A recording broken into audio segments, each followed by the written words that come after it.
Hello, good people. I hope you're all doing well. If this is your first time here, welcome to my channel.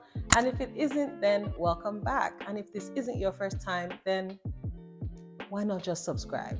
Anyway, so today I'm going to keep it brief because I know the last few videos I've posted have been a bit lengthy.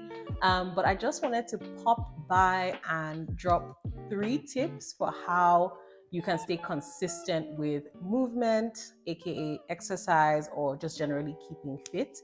Now, this is something that I have struggled with my entire life and I continue to struggle with it. However, I have made considerable progress from where I was before. And the 3 tips I'm about to share are the things that have helped me the most. So, without further ado, let's just get into it.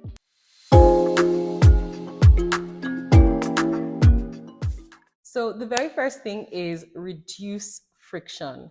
And what I mean by this is sometimes just the thought process of everything you have to do before you even get to the point where you're actually working out or moving your body is just so taxing. So, getting up, putting on your gym wear, getting in your car, driving to a gym, looking for parking sometimes, like it's just so much stuff that sometimes you're just like, oh, I can't be bothered. And that's how you do that one day, the second day, 1 week, 2 weeks. And before you know it, it's been like 8 months and you haven't even lifted a single dumbbell. For this reason, one of the best pieces of advice I've ever gotten is just to reduce the friction. And what friction means is anything that is like an obstacle between you and the thing you want to do. So, in this circumstance, we're talking about working out. So, what are some of the things that you would typically do when you want to work out? For me, sometimes I bring it all the way back to where, like, if I'm wearing some pajamas that I know I'm not going to wear again the next day, I will just work out in the living room in my pajamas. If that's the only way that day that I can get some movement into my body, I will do that. So, the first thing is like getting rid of some of these rules that make you feel like, oh, I need to be wearing this particular sportswear in order for me to move my body. That's absolutely incorrect, especially when you're just starting. Just take out every single layer of friction you can think of. Try working out on the spot, right by your bed, maybe in your living room, just like somewhere nearby. You don't necessarily have to start with a gym membership and like having to drive half an hour out of your way or go through like morning traffic because you want to work out. For someone like me, like the more friction there is between me and the thing I want to do, honestly, especially, and when I say want to do, so that's the thing, especially with movement, is that a lot of times, like if you're thinking of going to a gym, for example, it's not actually what you want to do. You just know that, okay, you need to be healthy. And these are the ways that are typically prescribed for how you can be fit or, just stay active. So it's not even something that you want to do, it's something that you feel that you need to do. And that is another type of friction, which we'll talk about a bit later in the video. But essentially, write out all the steps between you getting up from your bed or getting up from your desk, depending on if you're a morning, afternoon, or evening workout person, all the steps between wherever you typically are when you want to work out and what it takes for you to actually start a workout. Take note of all the friction points and then start to think of ways you can completely eliminate them. So, an example of a friction free day, like I said, would be to get up and in your pajamas, just do 10 minutes of yoga. And that's day one. And at least you did something and you started. And as time goes by, you can introduce some of those things. So, if you start getting into the flow and it becomes a habit, then you can say, okay, now I'm going to try and put X outfit on, or maybe let go shopping for some gym wear. And so now you add on, getting up and putting something on, but you still are just working out in your house. So you are not yet ready to address the friction of getting in your car and going to a gym, but at least now you're putting on some sportswear and then you're getting it done in your house. At least you're doing something. So number one is reduce friction as much as you possibly can. And I have found this to be super helpful, at least in getting me started. So the second thing I will mention is you have to love it. You have to find something you love just to get started in the first place, but particularly to be consistent. It's not in our nature as human beings to continuously go back to something that is primarily torture, right? So you have to find a way to move your body that is something that you will actually enjoy, or that you sense that you can grow to enjoy. And I think one of the biggest issues from just like diet culture messaging comes from this idea that being healthy means being ripped, and being ripped means going to a gym. And so for a lot of people, it's all or nothing. Like the idea of, you know, dancing, for example, because we don't think of dancing as a workout or a form of movement, it's like, oh, I'm not going to the gym at the moment, therefore I'm not staying active. It doesn't have to be this all or nothing approach, which I talked about in a previous video that I've shared on here. All or nothing is honestly like one of the biggest things that causes us to have these challenges with keeping up with our health and wellness. It's like, oh, I'm either cutting out all carbs and only eating greens and going to the gym, or I'm eating like much less nutrient dense foods and I'm a complete couch potato and I don't move my body. There is this in between place, which is what is more um, viable for a consistent wellness routine, which is where you at least maintain some moderate level of movement and exercise and a healthy diet as well, without having to feel the need to do a prescribed type of exercise. I hope that makes sense. So the second thing is you actually have to love what you're doing in order to be consistent at it. And this is a point where I just want to encourage everyone to explore a lot more.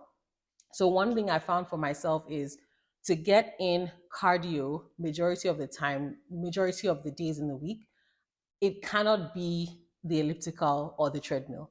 That is just not exciting for me. And it's not something that will keep me stimulated for 30, 45 minutes at a time.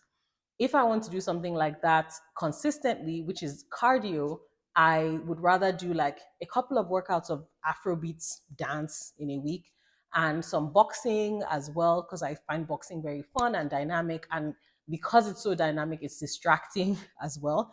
And I find it much, much easier to kind of stay present while boxing. I love swimming as well. So, swimming is a great option for someone like me if I can find a pool near me, depending on where I am. I actually loved playing tennis as a child, and it's something I want to get back into. Sometimes people have like sports teams, you know, like playing with a football team. All this to say that explore different options of things that you actually find fun, and know that there are other ways to do cardio and even to do strength training than just doing repetitive motions in the gym. So maybe once a week, I might do something like that if I don't know, maybe I don't have any classes on my schedule or, you know, anything like that. I might just, you know, go to the gym. But if I want to be consistently moving and consistently fit, the gym is absolutely not the way for me to do that. So, yeah, you have to love it. And I'm just like inviting you to explore a bit more and see if there's some things that you haven't thought about in the context of staying fit, but that you might actually enjoy that would allow you to be consistent. And the third tip I'm going to share is just to know yourself and know your truth and embrace it. Are you a morning person, an afternoon person, or an evening person when it comes to movement and like moving your body? Are you a gym rat, or are you a dance class or aerobics class kind of person? Are you a sports enthusiast? Would you rather be playing a team sport in order to stay active and to stay fit? If you are a cycler, do you like cycling alone, or would you like to cycle in a group? And can you find a group that you can cycle with in your area?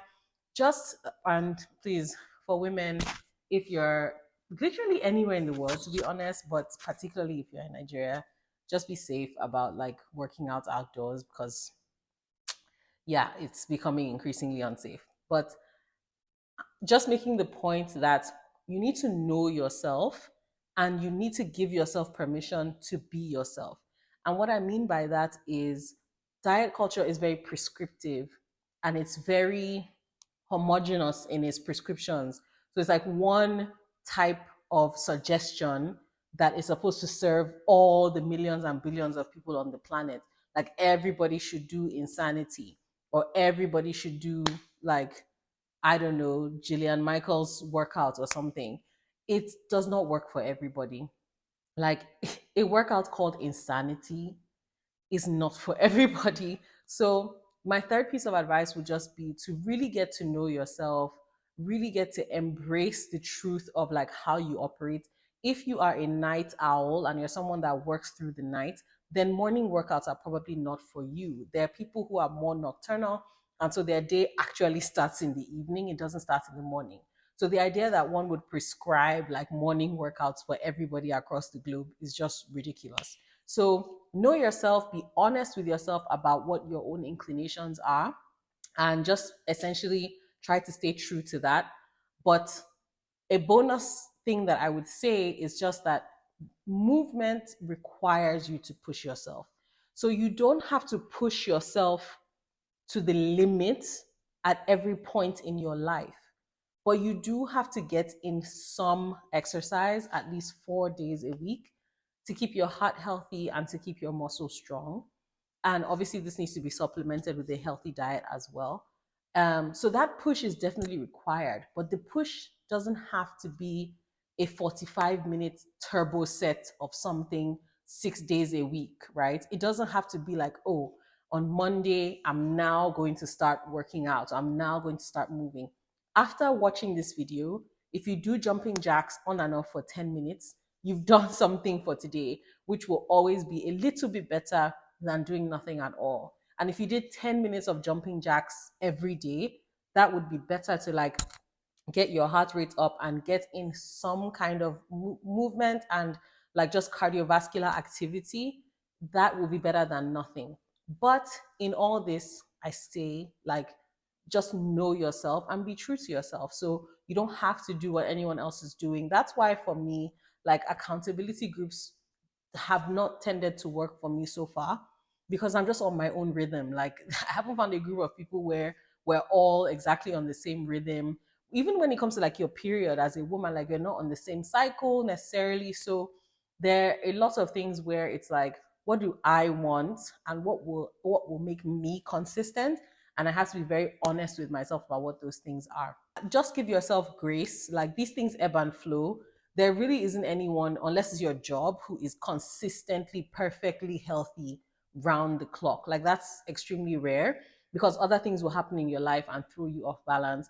Like I, for example, haven't been 100% well over the last couple of months, which means that I have not worked out.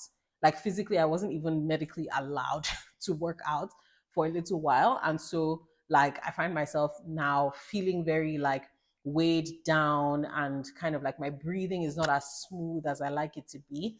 But now that I've been cleared to work out, these tips that I've shared with you are stuff that I am going to implement for myself so I can try and get back into being consistent again.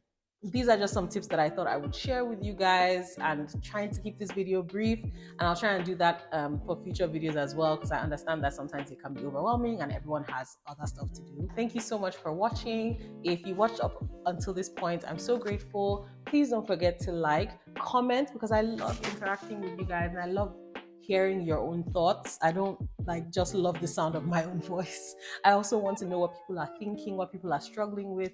So please be sure to share some of that stuff with me in the comment section, or if you want to send me a private message as well. And never forget that nothing good in life has ever missed you because of belly fat.